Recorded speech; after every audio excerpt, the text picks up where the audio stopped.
এই ডিভাইসটা ব্যবহার করে আপনি ছোটখাটো এসএমডি যেই পিসিবিগুলি আছে সেগুলো থেকে কম্পোনেন্ট খুব সুন্দর করে খুলতে পারবেন, আবার লাগাতে পারবেন।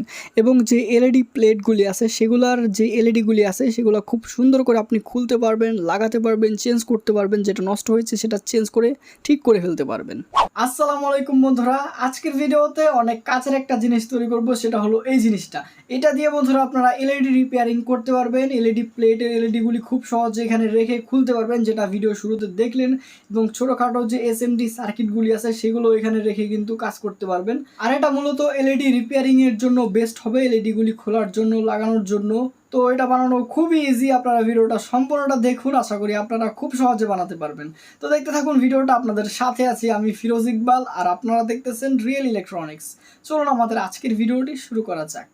প্রথমেই আমাদের এরকম একটি হিটিং এলিমেন্ট প্রয়োজন হবে। এটা হলো কুকার গরম রাখার জন্য ব্যবহার করা হয় কুকারের সাথে, আর এটা মাত্র 40 ওয়াটের, আর এটার প্রাইস হলো মাত্র 15 টাকা। এরপর আপনাদের একটি সুইচ লাগবে, এখানে আপনি যে কোনো এসপিএসটি সুইচ বা এরকম টাইপের সুইচ ব্যবহার করতে পারেন। আর এটা ডবল চ্যানেলের একটা সুইচ। আমি ভেবেছিলাম যে একটা লো পাওয়ার হাই পাওয়ার করব, সেটা পরে বলতেছি আর একটু।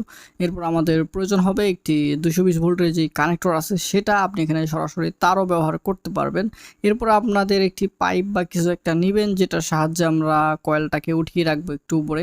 এরপরে একটি কাঠ লাগবে, যেটার উপরে আমরা সব কিছু বসাবো। তো এখন দেখুন এই সুইচটার মধ্যে আমি একটা ডায়োড সোল্ডার করেছিলাম। আপনাদের এরকম কিছু করতে হবে না। আমি শুরুতে ভেবেছিলাম যে এটাকে করব যে লো পাওয়ার হাই পাওয়ার দুইটা মোড থাকবে, কিন্তু লো পাওয়ারে ভালো কাজ করে না, সো ডায়োড ফায়োড লাগবে না, ডাইরেক্ট শুধু একটা সুইচ কানেক্ট করবেন। এরপর আমাদের এই তামার পাইপ বা যে কোনো পাইপ বা যেভাবে আপনাদের সুবিধা হয় সেভাবে কোনো একটা জিনিস এইভাবে আপনারা লাগিয়ে নেবেন খুব ভালো করে। দেখুন আমি তামার তার দিয়ে বেঁধে দিয়েছি যাতে আর ছুটে না আসে। এখন এই কাঠের মধ্যেও কিন্তু একটা ছিদ্র আছে, এই ছিদ্রটার মধ্যে সুন্দর করে বসিয়ে নিতে হবে এটাকে। তো টাইট করে আমি কাঠটার মধ্যে লাগিয়ে নিব। সো আমি যে লাগিয়ে নিয়েছি। এখন যে হিটিং এলিমেন্টের দুইটা তার আছে, সেই দুইটা তারের একটা তার ডাইরেক্ট ওই যে 220 ভোল্ট কানেক্টরে সোল্ডার করব, এবং আরেকটা তার আমাদের সুইচের একটি পয়েন্টে কানেক্ট করে নিতে হবে। তো এখানে এরকম সুইচ আপনাদের ব্যবহার করতে হবে না, আপনারা ছোটোখাটো এসপিএসটি সুইচ বা একটু সাইজের যেই সুইচগুলি আছে সেগুলো ব্যবহার করতে পারেন। এখন একটি ছোট্ট একটি তারের টুকরা প্রয়োজন হবে, এটা আমাদের সুইচের একটি পয়েন্টে কানেক্ট করতে হবে। তারটা নিয়ে গিয়ে আমাদের যে 220 ভোল্টের সকেটটা আছে সেখানে কানেক্ট করে নিতে হবে।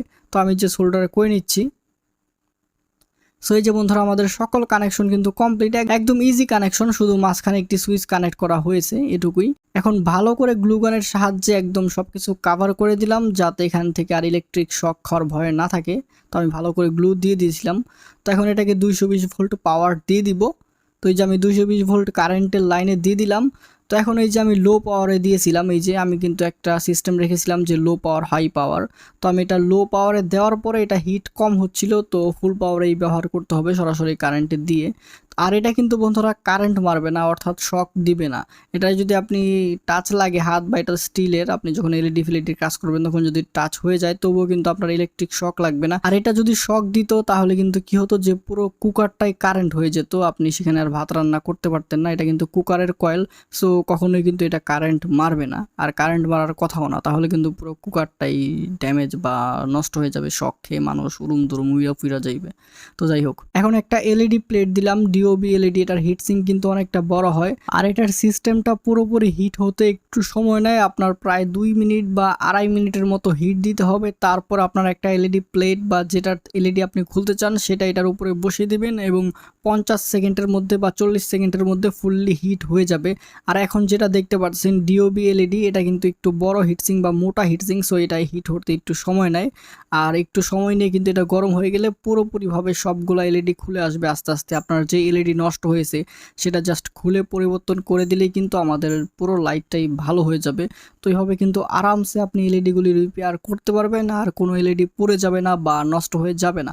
খুব আরামসে খুব সুন্দর করে আপনি কিন্তু কাজগুলি করতে পারবেন। এখন এই এলইডিটা দেখুন, এটা হলো আমাদের রেগুলার যে ইউজ করি এলইডি, যে 20 ওয়াটের গুলি আছে সেগুলোর ভিতরে থাকে, বেশিরভাগ এরকমই থাকে। তো এগুলা কি হয় যে 2-1টা এলইডি নষ্ট হয়ে গেলেই আর কাজ করে না, তো সেগুলো চেঞ্জ করে দিলেই কিন্তু পুরোপুরি ঠিক হয়ে যায়। তো এটা বসানোর পরে যখন পুরো সিস্টেমটা হিট হয়ে যাবে তখন এই এলইডি টিউব বা এই এলইডি প্লেটটা বসালে তখন আপনার প্রায় 40 সেকেন্ড বা 50 সেকেন্ডের মধ্যে ফুললি হিট হয়ে যাবে, আর কোনো এলইডি নষ্ট হবে না, পুড়বে না, আস্তে আস্তে হিট হয়, সো একটু সময় নেয়। তো তারপরে আপনার 40 সেকেন্ড বা 50 সেকেন্ড পরে আপনি প্রত্যেকটা এলইডি কিন্তু খুব সুন্দরভাবে খুলতে পারবেন, আবার বসাতেও পারবেন। তো এগুলো কিন্তু পজিটিভ নেগেটিভ দেখে কিন্তু বসাতে হবে, তাহলে কিন্তু এলইডি ঠিকঠাকভাবে কাজ করবে বা রিপেয়ারিং করতে পারবেন। এরপরে এখন আমি আপনাদের দেখাচ্ছি ছোট একটা পিসিবি বোর্ড বা এখানে একটা অ্যাম্পলিফায়ার নিয়েছি আমি, এটার আইসিটা খুলে দেখাবো, বা আপনারা এরকম যে কোনো আইসিওয়ালা বা যে কোনো এরকম ছোট ছোট ট্রানজিস্টর এরকম এসএমডি সার্কিট যেগুলো সোল্ডারিং আয়রন দিয়ে খোলা যায় না সেগুলো কিন্তু খুব সুন্দরভাবে খুলতে পারবেন। এটা হিট হতে সময় নেয় প্রায় 40 সেকেন্ডের মতো, সো এটা আস্তে আস্তে হিট হবে এবং কোনো আইসি কোনো কম্পোনেন্ট কিন্তু পুড়ে গিয়ে নষ্ট হবে না। তো বন্ধুরা, আমি আশা করব আপনাদের কাছে আজকের এই ভিডিওটি ভালো লেগেছে। সো বন্ধুরা, ভিডিওটি ভালো লাগলে কি করতে হবে, অবশ্যই ভিডিওতে একটি লাইক করতে হবে।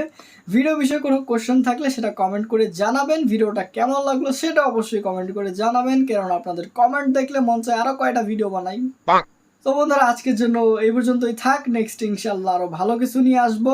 সো এই পর্যন্ত সবাই ভালো থাকবেন, সুস্থ থাকবেন, আল্লাহ হাফিজ।